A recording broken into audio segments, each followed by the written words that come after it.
जी बेटा, आज का हमारा जो टॉपिक है चेंज इन टेंस, मतलब डायरेक्ट एंड इनडायरेक्ट में नेक्स्ट स्टेप जो है बेटा हमारा नेक्स्ट जो मरहला है, मतलब नेक्स्ट टॉपिक है वो है चेंज इन टेंस।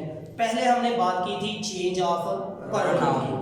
तो चेंज ऑफ प्रोनाउन में आपको जब बात बताई थी कि जब सबसे पहले ये बताएं कि बेटा direct and indirect, direct sentences के जब सेंटेंस लिखा जाता है उसके कितने पार्ट्स होते हैं? दो पार्ट्स होते हैं। कितने पार्ट्स होते हैं?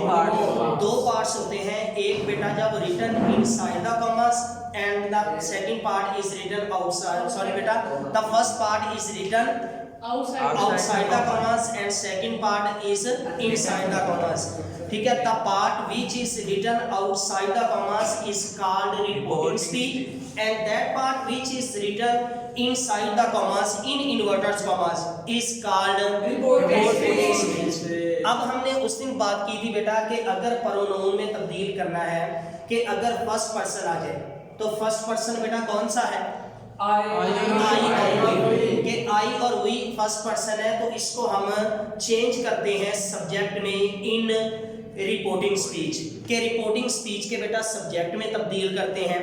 And second person is you के if we find you in the second part of the sentence we say reported speech, तो we change it into object in reporting speech. तो सेकंड पर्सन को हम पहले हिस्से के जो रिपोर्टिंग स्पीच है उसके ऑब्जेक्ट में तब्दील करते हैं।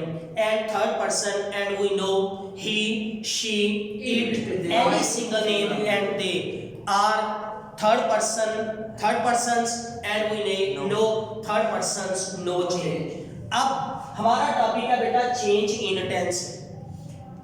एक बात बेटा जब जहन में रखें, रिपोर्टिंग स्पीच में अगर if we find present tense, present indefinite और future indefinite tense in reporting speech, अगर बेटा रिपोर्टिंग स्पीच में हम present tense, present indefinite tense और फ्यूचर इंडेफिनिट टेंस पाते हैं तो there is no change in tense in reported speech.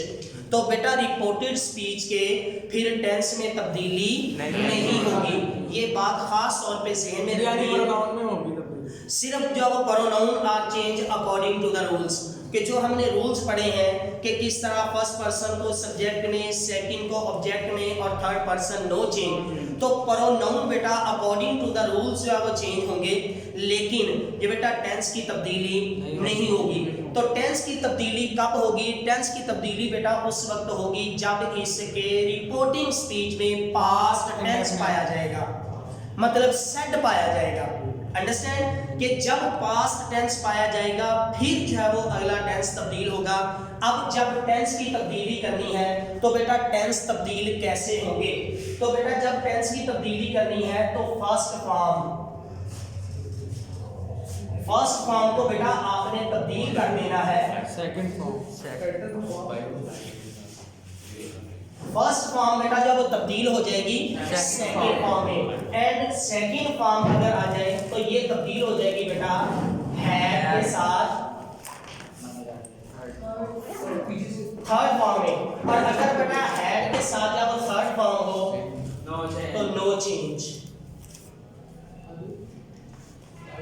अब बेटा जरा सुने कि फर्स्ट फॉर्म इंक्लूड्स किस पर मुश्तमिल है, किस पर?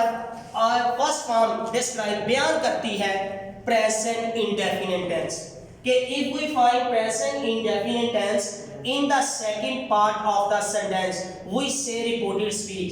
अगर बेटा रिपोर्टेड स्पीच में हमारे पास प्रेजेंट टेंस है तो वो चेंज हो जाएगा, सेकंड फॉर्म कहते हैं बेटा यूज होती है पास्ट इंडेफिनिट टेंस में। तो प्रेजेंट इंडेफिनिट टेंस चेंज हो जाएगा पास्ट इंडेफिनिट टेंस में और पास्ट इंडेफिनिट टेंस तब्दील हो जाएगा बेटा पास्ट परफेक्ट टेंस में। तो हैड जो है हेल्पिंग वर्ब किसका है? पास्ट परफेक्ट टेंस का। तो past indefinite tense change into past perfect tense and past perfect tense no change. Understand? अब बेटा आगे इज, आर, एम, ये बेटा तब्दील हो जाएंगे was, वाज वर्ब में, और वाज वर्ब बेटा जब तब्दील हो जाएगा हैड में,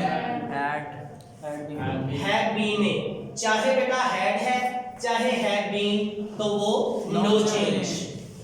अब बेटा जब इज और एम, ये किस टेंस के बेटा हेल्पिंग वर्ब्स हैं? Present continuous tense। तो इस और am are the helping verbs of present continuous tense, and we know present continuous tense change into past continuous tense, and was verb are the helping verbs of past continuous tense, and past continuous tense change into past perfect continuous tense, had been is the helping verb of past perfect continuous tense, and we know past tense or past perfect continuous tense no change।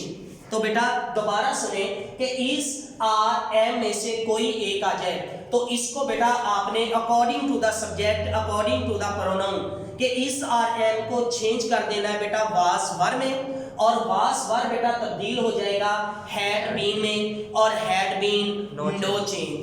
Understand?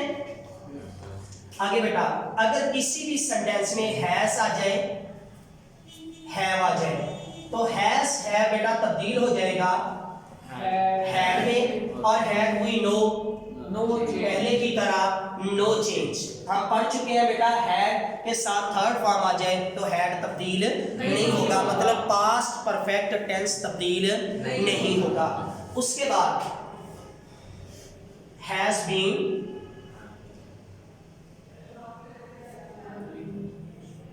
Has been आ जाए या have been आ जाए, तो ये तब्दील हो जाएगा बेटा had been में, और हैड बीन हम पहले जानते हैं कि नो चेंज, हैड बीन जो वो तब्दील नहीं होगा। ठीक है? उसके बाद बेटा अगर किसी भी सेंटेंस में विल शैल आ जाए, विल शैल बेटा तब्दील हो जाएगा वुड में, कैन बेटा तब्दील हो जाएगा कुड में। अगर किसी सेंटेंस में मे आ जाए तो मे तब्दील हो जाएगा बेटा माइट में। ठीक हो गया बेटा? उसके बाद अगर किसी फिक्रे में डू नॉट या डस नॉट आ जाए, अब बेटा डू नॉट और डस नॉट किस टेंस के हेल्पिंग वर्ब्स हैं? Present indefinite. अब बेटा प्रेजेंट इंडेफिनिट के नेगेटिव सेंटेंस को जब जाहिर किया जाता है, लिखा जाता है, तो वहां हम डू नॉट और डस नॉट यूज करते हैं। With third person singulars he she it any single name के साथ बेटा डस नॉट यूज होता है, and with all other pronouns, और बाकी जितने भी बेटा इसमें ज़मायर हैं उनके साथ डू नॉट।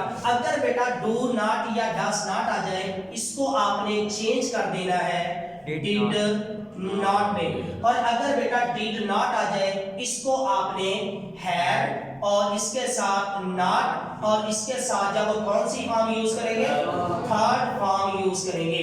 अब बेटा दोबारा सुन ले कि ये जो डू नॉट या डस नॉट हम पहले पढ़ चुके हैं कि डू नॉट या डस नॉट ये कौन से टेंस के हैं? प्रेजेंट इंडेफिनिट के। तो फर्स्ट फॉर्म कहाँ यूज होती है? प्रेजेंट इंडेफिनिट टेंस में।